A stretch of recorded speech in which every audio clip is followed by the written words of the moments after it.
20 সালে 2রা মে ঠিক তারপরে 27 দিনে 56 জন বিজেপি কর্মী খুন। 27 জন বিজেপির মহিলা কর্মী প্রকাশ্যে ক্যামেরার সামনে বলছেন যে আমরা তৃণমূলের দ্বারা গণধর্ষিতা, জেসিপি দিয়ে বাড়ি ভাঙা, অবর্ণনীয় অত্যাচার। সেদিন মুখ্যমন্ত্রী ছিলেন মমতা বন্দ্যোপাধ্যায়। কোথায় ছিল কোর্ট? কারণ তখন পশ্চিমবঙ্গে শাসকের আইন ছিল, আর আজকে আইনের শাসন প্রতিষ্ঠা হয়েছে। তবে আমরা ওনাকে আন্তর্জাতিক কোর্টে দেখতে চাই। মমতা বন্দ্যোপাধ্যায়ের অভিযোগের কোনো বাস্তব ভিত্তি নেই। 3 জন বিজেপি কর্মীকে খুন করেছে তৃণমূল কংগ্রেস। আমরা এই খুনের বদলা খুন, চোখের বদলে চোখ, এই রাজনীতির বাইরে পশ্চিমবঙ্গকে নিয়ে আসতে চাই। 2021 সালে 2রা মের পর 56 দিনে 27 জন বিজেপি কর্মী খুন হয়। 27 জন বিজেপির মহিলা কর্মী প্রকাশ্যে ক্যামেরার সামনে দাঁড়িয়ে বলে আমরা তৃণমূল গুন্ডাদের দ্বারা গণধর্ষিতা হয়েছে। সেদিনের মুখ্যমন্ত্রী মমতা বন্দ্যোপাধ্যায় কি করেছিলেন? সেদিনে পুলিশের ভূমিকা কি ছিল? পুলিশ এফআইআর নেয়নি, কারণ তখন রাজ্যে ছিল শাসকের আইন, আর আজকে আইনের শাসন চলছে রাজ্যে। যারা অপরাধী তাদের কোনো অবস্থাতে ছাড়া হবে না, সে আমাদের দলেরই হোক কিংবা অন্য দলেরই হোক। তবে আবার বলছি, মরছে তৃণমূল, মারছে তৃণমূল। তৃণমূলের আভ্যন্তরীণ গোষ্ঠীদ্বন্দ্বর কারণে ঘটনা ঘটছে। 4 ঘন্টার বিজেপিরা আজকে বিভিন্ন জায়গায় আক্রমণ করছে। আগের দিন রাত্রি পর্যন্ত যারা ফেসবুকে কদর্য ভাষায় প্রার্থীর বিরুদ্ধে লাইভ করেছে, দুপুর 12টার পর তারা গেরুয়া আবির লাগিয়ে হাতে ঝান্ডা নিয়ে তৃণমূল কংগ্রেসকে আক্রমণ করছে, অফিস ভাঙছে। আমাদের পুলিশের ওপরে নির্দেশ আছে দলের পক্ষ থেকে, আমরা সরকারের কেউ নই। মুখ্যমন্ত্রীও বিষয়টি দেখছেন, প্রধানমন্ত্রী, স্বরাষ্ট্রমন্ত্রী, তাদের পূর্ণ নজর আছে পশ্চিমবঙ্গের পরিস্থিতির ওপরে। কোনো ধরনের হিংসাকে পার্টি বরদাস্ত করবে না। যে যত বড়ই নেতা হোক না কেন, কোনো বিধায়কও যদি হয়, তার বিরুদ্ধেও ব্যবস্থা হবে। আমরা পশ্চিমবঙ্গকে এই হিংসার আবহ থেকে, এই প্রতিহিংসার রাজনীতির বাইরে বার করে আনতে চাই। আমাদের লক্ষ্য একটাই, পশ্চিমবঙ্গের উন্নয়ন, পশ্চিমবঙ্গে নতুন বিনিয়োগ, পশ্চিমবঙ্গে নতুন কর্মসংস্থান, পশ্চিমবঙ্গে মেধার প্রতিষ্ঠা, পশ্চিমবঙ্গ থেকে যারা চলে যাচ্ছেন বাইরে তাদের আটকানো, আর ঘরের ছেলেদের ঘরে ফেরানো। আমাদের 3 জন কর্মী মারা গেছেন, শুধু আমরা চাইলেই এটা বদল হয়ে যাবে এরকম তো বিষয়টা নয়। মানুষকে এগিয়ে আসতে হবে, সাংবাদিকদের এগিয়ে আসতে হবে, কোথাও কোনো বিচ্যুতি দেখলে সেটা জানাতে হবে। যে কোনো মূল্যে পশ্চিমবঙ্গের রাজনৈতিক সংস্কৃতির পরিবর্তন করতে হবে, না হলে ধ্বংস হবে পশ্চিমবঙ্গ। এত বিনিয়োগকারীরা আসছেন দেশের বাইরে থেকে, বিভিন্ন ইনভেস্টররা, বিভিন্ন শিল্পপতিরা, তারা আমার সঙ্গে পর্যন্ত যোগাযোগ করছেন যে আমরা পশ্চিমবঙ্গে আসতে চাই। যারা বাইরে চলে গিয়েছিলেন তারা ফিরতে চাইছেন। আর সেখানে যদি এই ধরনের পরিস্থিতি তৈরি করতে চায় তৃণমূল কংগ্রেস, মানুষ সেটাকে আটকে দেবে। রাজ্যের প্রাক্তন মুখ্যমন্ত্রী, একজন মহিলা মুখ্যমন্ত্রী, তাকে দেখলে মানুষ রাস্তায় চোর চোর বলে স্লোগান দেবে। এই কাজ বিজেপি করে না, এই পরিস্থিতিও বিজেপি তৈরি করেনি। এই পরিস্থিতি যদি তৈরি হয়ে থাকে তার জন্য দায়ী তৃণমূল কংগ্রেস। কৃতকর্মের ফল তো সবসময় পিছু ছাড়ে না। তবে এ ধরনের ঘটনা যাতে না হয়, সুস্থ স্বাভাবিক সমাজ সেটাই চায়। কিন্তু যে কাজ তারা করে এসছে তৃণমূল কংগ্রেস, তো কিছুটা ক্ষেত্রে কিছু ক্ষেত্রে তার প্রতিক্রিয়া হচ্ছে। তবে অধিকাংশই খুঁজে দেখবেন এর মধ্যে অধিকাংশ মানুষজনই আছেন যারা হচ্ছে তৃণমূলেরই লোকজন। এই হ্যাভস আর হ্যাভস নটদের লড়াই। তৃণমূলের সময় যারা পেয়েছে তাদের বিরুদ্ধে যারা পায়নি তারা মুখ খুলছে। কাকেও আশ্রয় করে বাঁচতে চাইছেন সেটা বলার ইচ্ছা আমার নেই। তবে আমরা মুখ্যমন্ত্রীকে দেখেছিলাম, মমতা বন্দ্যোপাধ্যায়কে দেখেছিলাম সুপ্রিম কোর্টে, প্রাক্তন হয়ে দেখলাম উনি এখন হাইকোর্টে। আমরা আশা করেছিলাম যে ওনাকে দেখতে পাবো ইন্টারন্যাশনাল কোর্টে। দেখা যাক কি হয়। আরে বাড়ি থেকে তো বেরোন। আমরা তো বলছি আপনারা হিংসা থামানোর জন্য আপনাদের কর্মীদের মারছে আপনাদের আরেক দলের লোকেরা, তাদের বাঁচানোর দায়িত্ব আপনাদের। সবাই এখন খালি বিবৃতি দিচ্ছেন ঘরের মধ্যে ঢুকে গিয়ে। সব ডিজে বাজাচ্ছিলেন আগে, এখন ডিজে বন্ধ করে দিয়ে বাড়িতে বসে বিবৃতি আর সংবাদ মাধ্যমের বুম।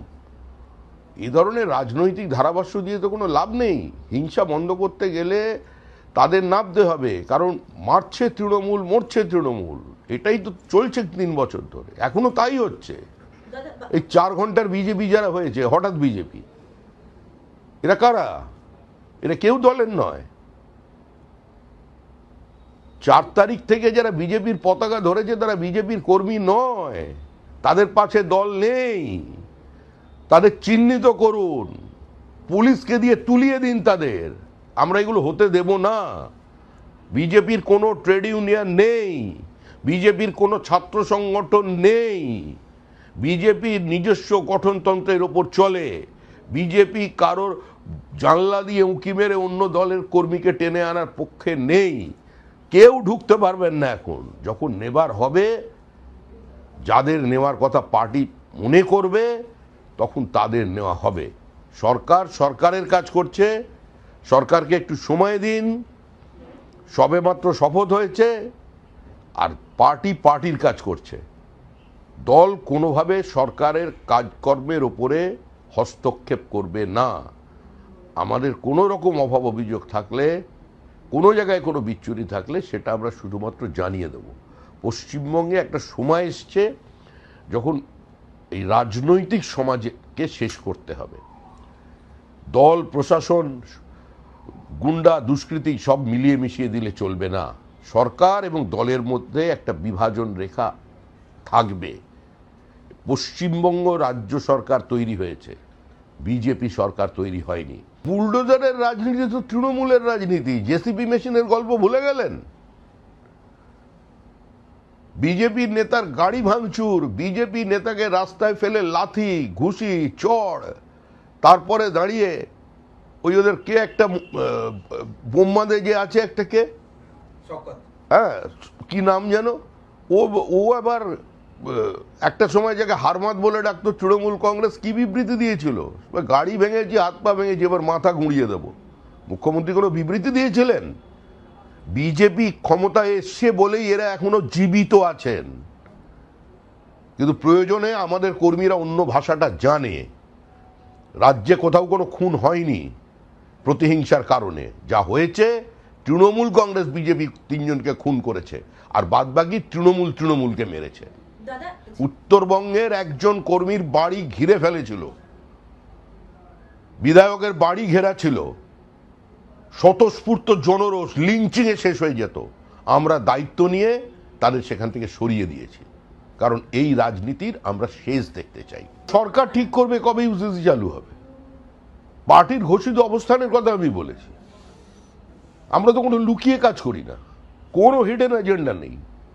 আমরা বলেছিলাম যে নারী সত্তা বিরোধী, সাম্য বিরোধী 3 তালাক বাতিল হওয়ার প্রয়োজন আছে। আমরা করে দেখিয়েছি।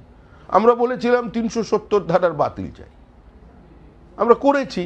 আমরা বলেছিলাম যে ভারতের অস্মিতার স্বার্থে, আত্মমর্যাদার স্বার্থে বিদেশির আক্রমণের চিহ্ন মুছে দিয়ে অযোধ্যায় আমরা রাম মন্দির করব, আমরা করেছি। আমরা বলেছি ইউসিসি আমাদের ঘোষিত অবস্থান, তা আমাদের সরকার ক্ষমতায় এসেছে, করবে।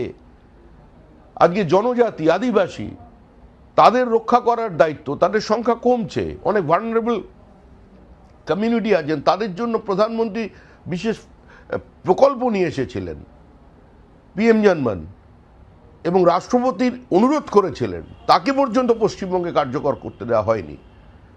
আদিবাসীদের সুরক্ষা, তাদের সংস্কৃতি, তাদের বহমানতাকে একদিকে রেখে অন্যদিকে ইউসিসি। এবার কখন করবে সেটা রাজ্যের মুখ্যমন্ত্রী ঠিক করবেন, সেটা আমরা ডিকটেট করব না। কারণ আবার বলছি, শুভেন্দু অধিকারী পশ্চিমবঙ্গ রাজ্য সরকারের মুখ্যমন্ত্রী। ইউসিসি করার দাবিটা শুধু বিজেপির নয়, পশ্চিমবঙ্গের মানুষ চায়। বলেছিলেন এসআইআর জনবিরোধী, এসআইআর মানুষের অধিকারকে কেড়ে নেওয়ার, এসআইআর কে মানুষ গ্রহণ করছে না। কিন্তু মানুষ যে এসআইআর এর পক্ষে ছিলেন নির্বাচনে, তো সেটাই মানুষ তাদের ম্যান্ডেট দিয়ে জানিয়ে দিলেন। কোথাও কোনো বিতর্ক নেই। ভারতীয় অস্মিতা, ভারতবর্ষের আধ্যাত্মবাদ, ভারতবর্ষের সাংস্কৃতিক জাতীয়তাবাদ, ভারতবর্ষের গৌরবশালী অতীতের যিনি পুনর্জাগরণ ঘটিয়েছিলেন, তিনি ঋষি বঙ্কিমচন্দ্র। তার উপন্যাস আনন্দমঠ, তার দেয়া বন্দে মাতরম সারা ভারতবর্ষের মানুষের হৃদয়ে কার্যত একটা অন্য ধরনের রক্তনাচন শুরু করে দিয়েছিল। শুধু সেই বন্দে মাতরম যে উচ্চারণ করে ফাঁসির দড়িকে মানুষ স্বেচ্ছায় গলায় পড়ে নিয়েছিল, যে বন্দে মাতরম বলে দিনের পর দিন ব্রিটিশ পুলিশের সামনে দাঁড়িয়ে তারা গুলিবিদ্ধ হয়েছিলেন, আত্মবলিদান দিয়েছিলেন। আজকে তো 150 বছর পূর্তিতে আজকে এই সিদ্ধান্তকে আমরা দলের পক্ষ থেকে স্বাগত জানাচ্ছি। আর এগুলো সমস্তই ঘোষিত অবস্থান, এগুলো হবে। অতীতে কি হয়েছিল সেটাও মানুষ শুনবেন, আর এই প্রজন্মও জানবেন যে ইতিহাসটা তাদের ভুলিয়ে দেওয়া হয়েছিল। ডিস্টর্টেড ইন্ডিয়ান হিস্ট্রি ভারতবর্ষের একটা বড় সমস্যা। এই সমস্যার বাইরে আজকে গোটা ভারতবর্ষকেই নিয়ে আসতে হবে, দেশকে নিয়ে আসতে হবে। এটা মনে রাখবেন, আমরা শুধু রাজ্যের বা দেশের সিলেবাসের কথা ভাবছি না, ক্যারিকুলামের কথা ভাবছি না, আমরা গোটা পৃথিবীর সিলেবাসকে বদল করবার কথাটাই আমাদের এজেন্ডা, এবং সেই লক্ষ্যে আমরা কাজ করছি। কার ইচ্ছা কে করে দিলেন পয়লা বৈশাখ কোথা থেকে এলো? পশ্চিমবঙ্গের জন্ম কবে হয়েছে? 1947 সালের 20 জুন। শ্যামাপ্রসাদ মুখার্জি, মেঘনাথ শাহ, নামগুলো সব ভুলে গেছে মানুষ।